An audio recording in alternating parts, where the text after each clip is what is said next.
you ever felt like you're up against the world? Like you wanted something so bad and then it actually happened, but in reality it's just not as great as you imagined it. I honestly wish I didn't have to make the video. You don't understand. I wanted to fall in love with this show from beginning to end, because throughout this show's marketing, it never felt like some multiversal threat, nor did it feel like there was some otherworldly villain that Kamala had to beat. It looked like pure, genuine, relatable fun. And that's kinda what I got at the start. The first 3 episodes were honestly really great. There wasn't too much going on with the plot, but I feel like this is one of those Marvel shows that didn't need a huge overarching plot that turns a multiversal deal. I think I enjoyed the show more when watching Kamala just live her life, going through high school, trying to make more appearances and save people as Miss Marvel to gain reputation, while also trying to deal with the struggles he was facing at home. I love watching Kamala have to constantly argue with her mother when she's been caught sneaking out and she is treated as some delirious, rebellious punk.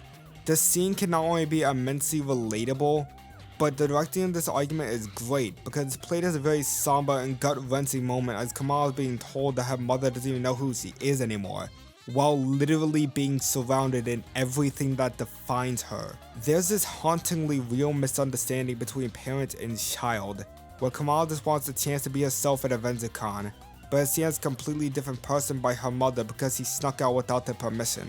And at the same time, Kamala doesn't understand that all they want is for Kamala to stay safe out there because he realistically doesn't know the real dangers of a teenager wandering out about by herself without parental supervision. She thinks that her parents is being unfair and that everything is going against her, which is such a great and consistent thing for this character that resonates to a lot of teenagers. Both sides can be seen on the end of the spectrum, and I kinda wish the rest of the show was just this. I didn't need some ancient mystical plot about a mysterious artifact given to Kamala by her grandmother. I didn't need this to be about a misunderstood villain that just wants to go home or some magical destinies.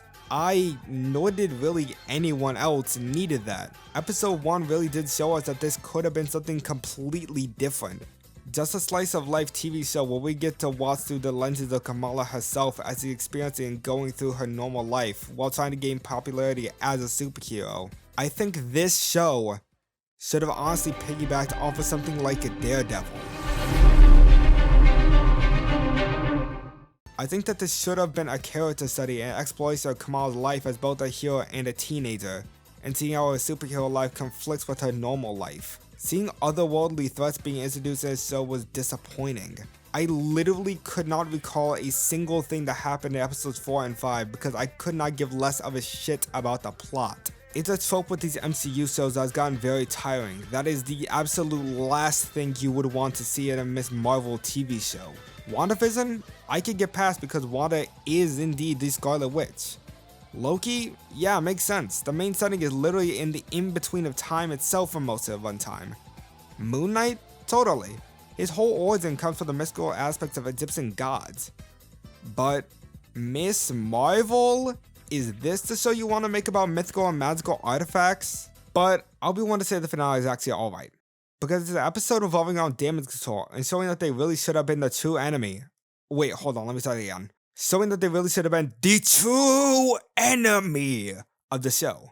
Trying to track down Kamala and other powerful beings like her, infiltrating the mosque in high school trying to capture her.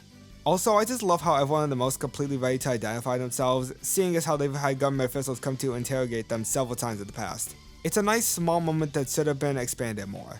I like Kamala coming up with her own plan to deal with damage control so that they could leave her and everyone else alone. It's a family and friend team up that resonates with the first 3 episodes that I enjoyed. And I actually got kinda teary-eyed at the end, seeing this TikTok compilation that everybody praising Miss Marvel as a new hero. It's a very sweet and wholesome scene that feels like this is the same feeling I should have had for the entire show. But somewhere along the lines, the show lost me. I couldn't get invested with the action, the story, or the characters for 2 out of the 6 episodes. Because that's when I was trying to appeal to the standard MCU formula instead of trying to find its own identity. While all the characters are great and have such defining, unique personalities, I couldn't care less because I was being overwhelmed with a plot that didn't need to exist. If Miss Marvel was just being about damage control, investigating everybody in town, about the alleged superheroes, showing how they are being complete asshats toward Pakistanis and Muslims, it wouldn't be overstepping its boundaries and becoming a larger scale than what it should be, but it's also using something that has consistently shown up in the MCU that works for the atmosphere of the show. And I think that the struggles Kamala has been dealing with balancing out her superhero and normal life that we've seen the first couple episodes should have been consistent throughout the rest of the show, because it ties in so well with Kamala struggling to express herself and who she is towards the rest of her family, who are more traditional and old school, unable to completely grasp just how much those little nerdy things mean to Kamala. But unfortunately, that's not what we got. But I don't think that the show is entirely terrible. Overall, the show ended up being cute and charming. Even though episode 4 and 5 didn't hook me like everything else, I could still get a kick out of the cast, especially Iman Vellani. And again, I love that creative flair that we got from the first episode and the finale, looking through the eyes of Kamala, which is a trope I've been in love with since Into the Spider-Verse, or more comparatively, Mitchell's vs. the Machines. But I think somewhere along the show's runtime, we didn't see that same creative vision, and I cannot for the life of me figure out why. It started to become your standardized, boring, stilted, directed MCU TV show that didn't try to have its own identity. I'm not even angry. Aren't you gonna yell at me or something? Aren't you mad? No.